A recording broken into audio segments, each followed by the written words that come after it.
Well, for more on that state capture inquiry story, we cross to my colleague, Mbalenhle Mthethwa, who's standing by for us. Mbalenhle, what's the latest there? Very damning allegations against Mr. Matshela today.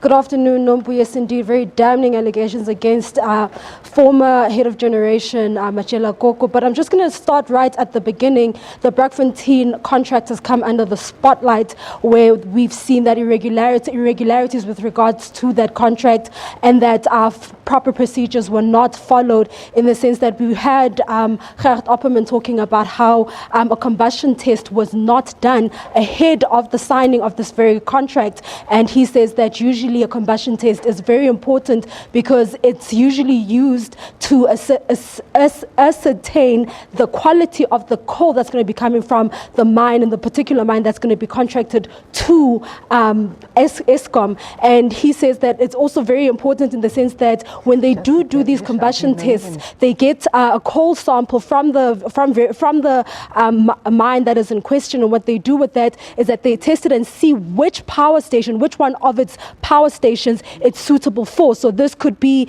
that it's suitable for its Majuba or its Hendrina or any of the other ones they have. But in this instance, they didn't do this combustion test, and they went ahead, Eskom still went ahead and signed this contract with Parktown, and this contract was signed on the 10th of March in 2015.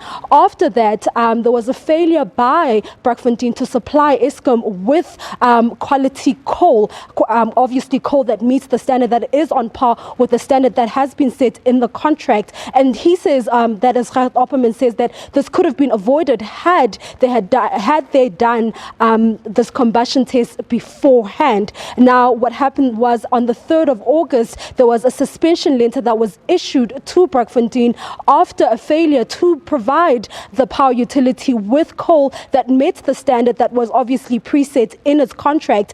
And this suspension letter was lifted in 7 days. And now this is very funny. How is it that it's lifted in 7 days? Did they then meet the standard and the quality test and so on? But we've learned that within the 7 days,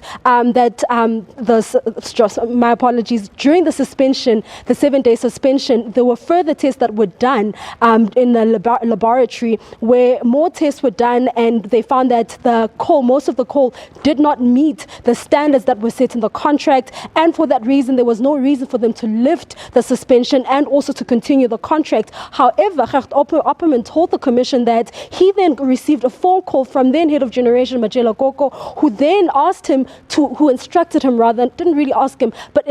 him to accept the below standard quality. And he said that he did try to question this. He also went to his superior at the time, but unfortunately he found no joy. They still went ahead because the decision came from someone who was right at the top, which is Matshela Koko. But he also suggested that there was some form of, a reign of terror during Matshela Koko's time, in the sense that he was also concerned about the suspensions and the suspensions that he had seen prior to this thing happening. And he said he felt powerless, and he felt like he had no choice but to go ahead and accept this low quality. Now, the stockpiles that were coming from the Parktown mine, 50% of the stockpiles that were coming from the Parktown mine did not meet standard. They were below the standard, and they were of poor quality. Now, this was of no good use to the power station in question. But just before the break, we had Johan Bester taking the stand. He's also going to be continuing testifying